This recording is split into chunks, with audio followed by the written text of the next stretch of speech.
Howdy! Howdy, folks.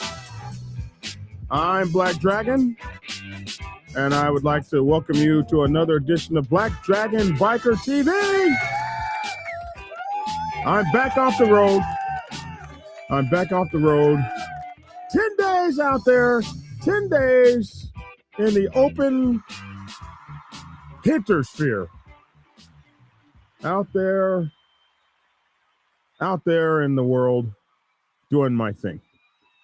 And I'm back, man. I'm back in the studio, bro. Back here doing my thing. First of all, I have to say to everybody I met out there on the road, thank you. Thank you. To the Sun Chasers Motorcycle Club, thank you for treating me with such love. Thank you, Miss Cookie. Thank you, Boss Man. Thank you, Prospect, for taking such beautiful care of me.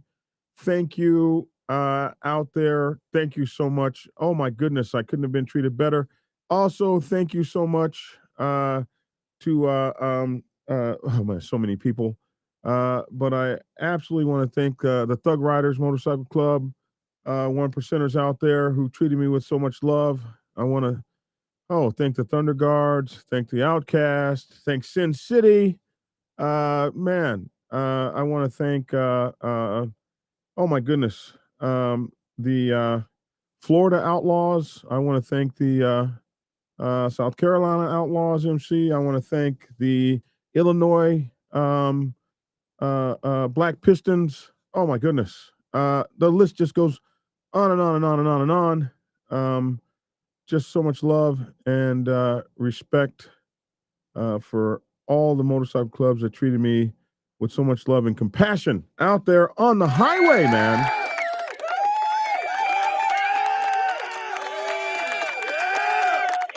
Man, oh man, oh man, oh man, oh man. It was just it was mind-blowing. It was mind-blowing. So I'm back here in the studio, and I'll be going back out again. I'll be at the my plan is to be at the Black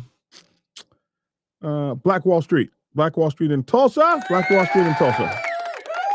I plan to be there.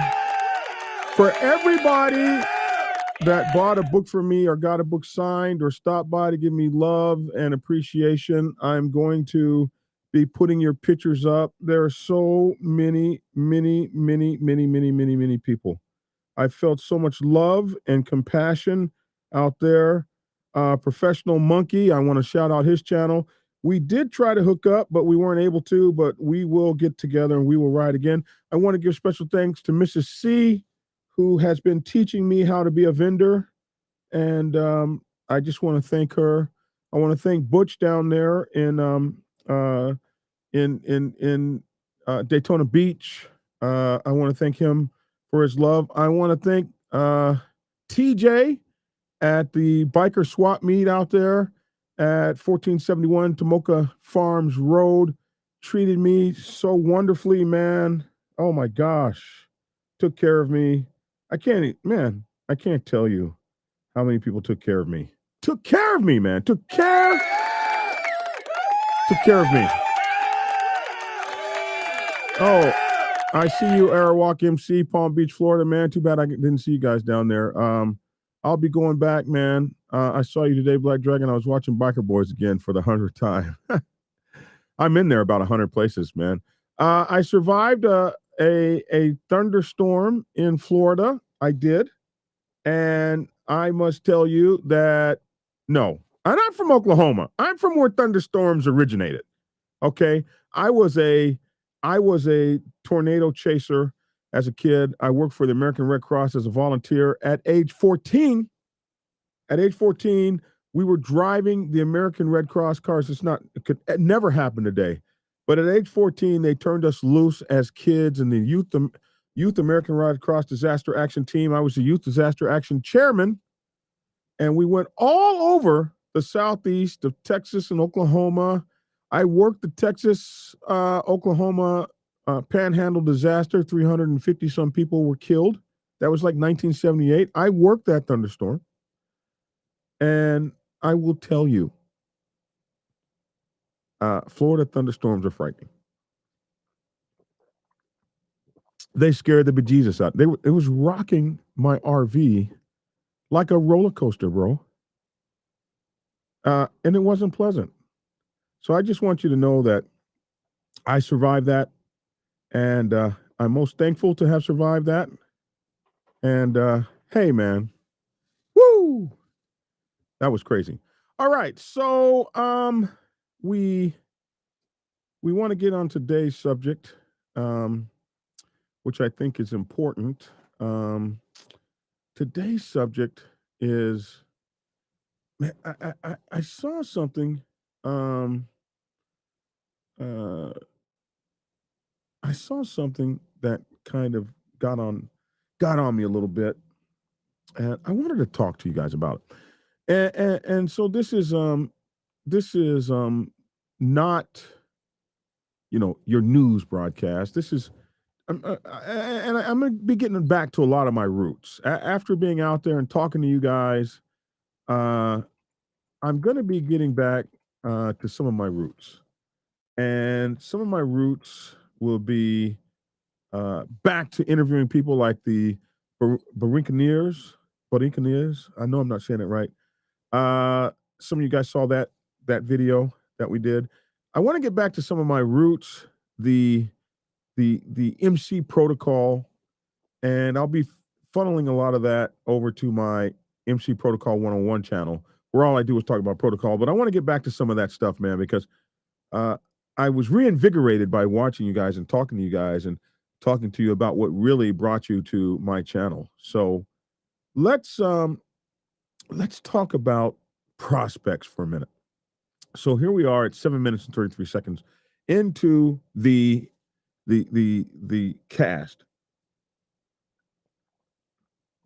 So we'll talk about prospects and why prospects seem to be having such a hard time going over in some of you guys' clubs. And I wonder often, I'm like, what's going on in these guys' minds? When we talk about prospects and we talk about how prospects should be treated. I just want to give you a few minutes of an idea. When I was in the United States Navy submarine force, we used to get these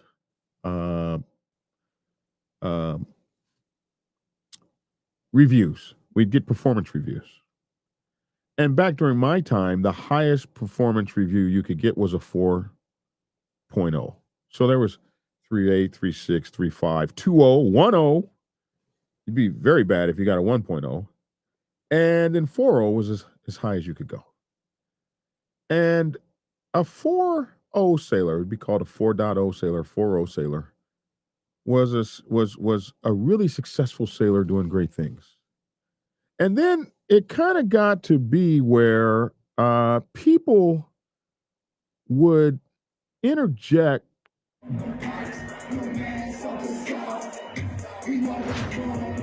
Wow. I have a system update. They updated Stream Deck, and so everything is working weird. But we're still going. Sorry about that. But anyway, they would the people would interject some things into this rating system. For example, if you were a submarine sailor like I was, let me explain a little bit more before I do that. So, a average sailor back then when I came in was considered a 3.6 sailor. And that's a guy that was doing his job and stuff like that. That's a 3.6 sailor. All right. And then there were specialty groups like Navy SEALs, CBs, maybe. There there were submarine sailors, various little specialty groups, special warfare, spec warfare kind of groups. And they were considered a cut above. So an average sailor might be considered a 3/8 sailor in maybe the surface Navy, where just the regular Navy, where people were just doing everyday jobs. And then as you got into the specialty forces like mine, maybe an average sailor was considered a 3/8 sailor. And then a 4.0 sailor was a sailor that was just on his shiznit, doing his business and his damn thing. Well, reviews are interesting because they are subjective. And if you are going against every sailor in the United States Navy to that's an E5 and you're going up to be an E6 and you're going against every sailor and they say, well, we've only got 4,000 slots for E6s. 4,000 slots for, maybe we only got 250 for ET, E6s, and 1,000 spots for FTs, and blah, blah, blah. They come up with this thing, but you're basically competing with all these people for a slot. And you come up to some subjective asshole, like some chiefs that I had. I had a chief one time that said, as far as I'm concerned, there's no such thing as a 4.0 sailor. To me, no one is perfect. And a 4.0 sailor would be a perfect sailor. So there's no such thing as a perfect sailor. So I'm only given 3/6s. To me, that's an average sailor doing his everyday average job. But you're going up against all these other sailors that are in places where they're getting 3/8 because that's an average sailor over there. That's a 3/8 sailor because he's a submarine sailor. And that's a SEAL, so he definitely, although his work performance may not be any better than yours. Heaven help you if you're in the submarine Navy and you come across a chief that was saying, well, I only give 3/6s. Now you're going to be below average because of some idiot's idiom. I only give. There's no such thing as a 4.0 sailor. Eventually, they actually had to change the whole way that was done, and they went to a 5.0 system, and that was about when I was getting out. I don't know how that works today. But I would notice that a lot of people, great people, good people, would just walk the hell out. Man, take your rating system and shove it. I'm going to go make some money in the real world. I see a lot of this going on in motorcycle clubs. This idea that your prospect must be some kind of ungodly performer, like you never were. Like you never were in your best day. In order to cross over. Like I see some of you guys, I'll never forget this one guy I know was in 5 different motorcycle clubs. And he never actually did a full prospectship for any one of them. And when he got to his final motorcycle club, and I just happened to know the guy's personal story. When he got to his final motorcycle club, I watched him one day when he was drilling these prospects. And I was like, wow, this is the hardest prospect sponsor I have ever seen. This mofo that never finished prospecting in any club he was ever a part of. What was going on at the time is you would see people, you would be in a club and someone would offer you, hey man, why don't you come over to our club? And they would they would bring people over into their club without even prospecting them. We saw a lot of that in Atlanta for a while. And so we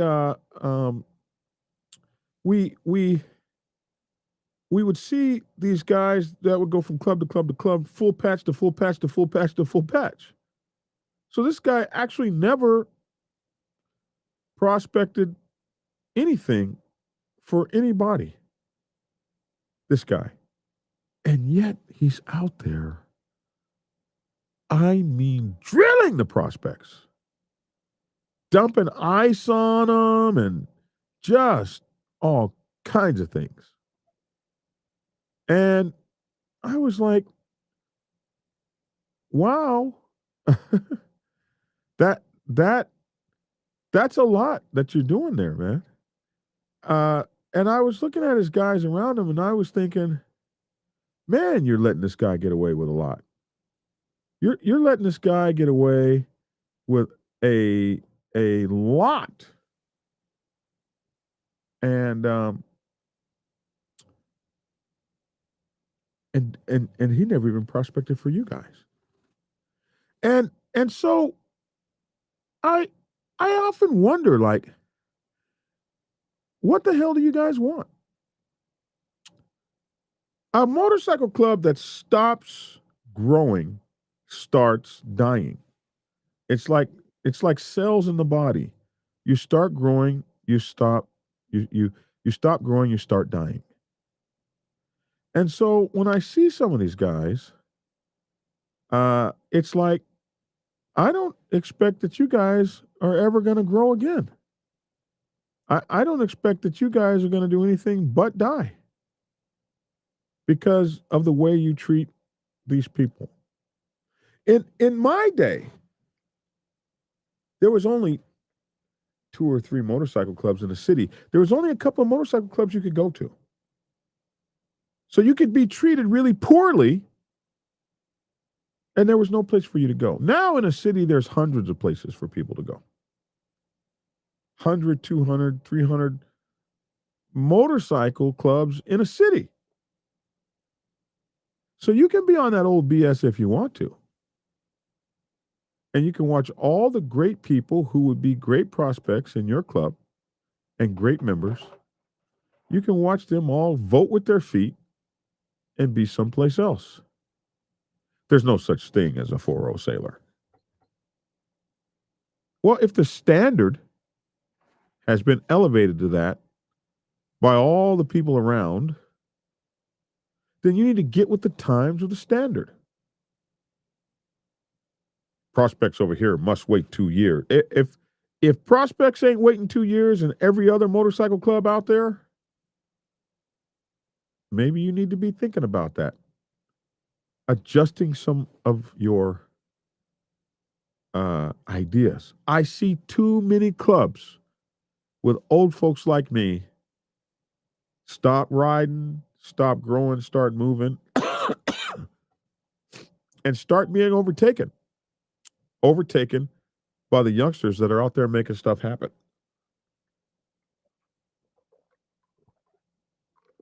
I saw a lot of that this time. I saw a lot of youngsters moving and shaking, riding like we used to. I saw a lot of youngsters out there doing big things. And I'm so impressed. They're not yesterday's kids. They're not who I was. They're who they are. And because they're who they are, they should be taken seriously. They should be treated with love and respect. And you should be trying to put as much in them as you possibly can. The old days of pushing around on kids and slapping kids around and all that kind of stuff. Listen, man, they're on something different. They don't even get slapped around at home. Their school teachers ain't slapping them around. Their parents ain't slapping them around. We've discovered better ways to treat people than that. Man, I got out there and got a cold. I'm sorry, folks. So I would caution you. I would say, think about this. Think about how you're treating these kids, these prospects that want to be you. And you got your head stuck so far up your ass, you won't give them a chance. Now, I'm as hard on a prospect as anybody. But some of you guys are ridiculous. Absolutely ridiculous. And you know it. That's the thing. You know it. So I'm going to ask you to think about that. Think about all of the great members who could be great contributing members to your society that you've turned away at the door because you've refused to exercise good common sense and good like a prisoner swap, you know? You got a guy out there that has taken 12 hostages, and they say, show us some good faith. Let go of a couple of the hostages. You know, life is about good faith. Are you showing good faith? Are you being fair? Are you giving a fair shake? Are you giving a fair hand? Only you know if you are or not. And if you're not, get with the freaking program. Turn out the greatest prospects to be the greatest members that your motorcycle club could ever have. That's what it's all about. All of this taking out your personal grievances on people and nobody ever liked you because you were a child and your name is badass in the club or hateful one or snub nose. And you're trying to live up to this personification of being a real dickhead. Driving away the best people your MC could ever have. That's on you. Get out of that. It ain't doing the club no good. Really, you're the problem. Well, that's my 2 cents. I would like to give a shout out to Papa Renegade, who just lost his brother. I'm so sorry to hear that bad news. And I want you to know that the Black Dragon family is got you. We got you in our hearts and our prayers. Let me see. Checking out my comments for a second. Miguel says, treat the probate with respect. Don't tell him to do what you would not do yourself. How can you belittle a person who potentially can be the future, bro? And he's absolutely right. So anyway, that's my 2 cents. I'm glad to be back here at the Dragon's Lair. We'll be opening up the Dragon's Lair for you guys coming up in a couple weeks. We'll be opening up the Dragon's Lair, and I'm going to tell you guys all about it. And I want you guys to come by and join me here in the Dragon's Lair and have some fun with me. I plan to be at Black Wall Street in Tulsa, Oklahoma in May. So look for me there, where we will be selling our books and having a good time. Check us out, Black Dragon Biker TV on Instagram, YouTube, TikTok, and all of those other places where you'll find us. And also join our Discord channel. The description of the Discord channel is or the link to the Discord channel is in the description box below.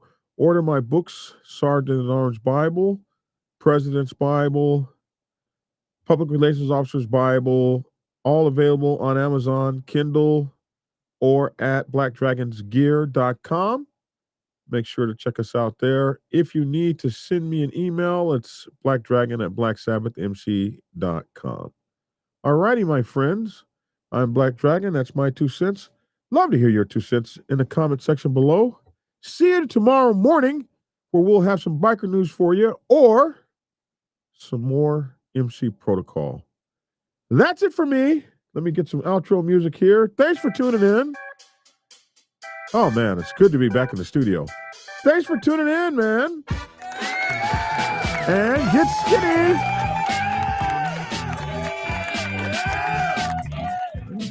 I haven't been here so long. I don't even know what button to push.